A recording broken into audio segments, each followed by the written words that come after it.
சப்பாத்தி பூரி தோசைன்னு எல்லாத்துக்குமே ரேஷன் கோதுமையில் இந்த 3 பொருளை மட்டும் சேர்த்து அரைச்சி பாருங்கள், நல்லா சாஃப்டாக வரும். மேஜராக இருக்க தூசியெல்லாம் கையிலேயே பெருக்கி எடுத்துட்டு அப்படியே தண்ணியில் போட்டு அலசி எடுத்துக்கலாம். ஃபஸ்ட்டு கழுவும் போது தண்ணி வந்து வேறு கலரில் இருக்கும். அப்படியே கழுவ தான் வந்து சரியாகும். 6-7 தடவை கழுவினா மட்டும்தான் நல்லா வந்து சுத்தமாக கழுவி எடுக்க முடியும். தண்ணியோட கலர் தெளிவாக தெரியணும். நான் கோதுமையை ஊற வைக்கல, அப்படியே தான் அலசி காய வைக்க போகிறேன். லாஸ்ட்டாக தண்ணியோட கலர் தெளிவானதுக்கப்புறமா ஒரு தடவை செக் பண்ணி பார்த்துக்கோங்க. கல் எது இருந்துச்சுன்னா அரிச்சு எடுத்துக்கலாம். கல் எது இல்லை அப்படியே வந்து கழுவிட்டு சுத்தமா தண்ணியை வடிச்சிட்டு தனியா ஒரு பக்கம் வச்சுக்கலாம். சுத்தமா கிளீன் ஆகணும். கடையில் வாங்குற கோதுமையா இருந்தாலும் இதே மாதிரி ப்ராசஸை செஞ்சு பாருங்க. நல்லா தண்ணி இல்லாம வடிச்சிட்டு தனியா எடுத்து வச்சுக்கிறேன். இப்போ இன்னொரு பாத்திரத்துல 1/4 கிலோ அளவுக்கு வெள்ளை சோயா எடுத்திருக்கேன். இந்த மாதிரி தான் இருக்கும் பாருங்க. 1/4 கிலோ அளவுக்கு எடுத்திருக்கேன். 5 கிலோ கோதுமைக்கு 1/4 கிலோ அளவுக்கு சோயா, 1/4 கிலோ அளவுக்கு வெள்ளை சுண்டல் 2 எடுத்துக்கிறேன். 50 கிராம் அளவுக்கு வெந்தயம் எடுத்துக்கிட்டேன். இது மட்டுமே வந்து போதும்.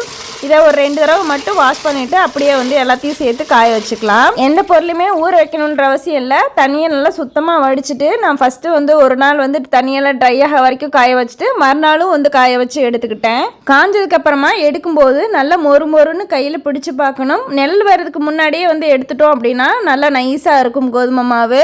இது கூடவே வாசனையாக இருக்கிறதுக்காகவும் பூச்சி அண்டாமல் இருக்கிறதுக்காகவும் ஏலக்காய் சேர்த்து அரைச்சிக்கிறேன். கோதுமை அரைக்கும் போது நல்லா நைஸாக இருக்கணும். திப்பியாக இல்லாமல் நல்லா நைஸாக அரைச்சி எடுத்துக்கோங்க.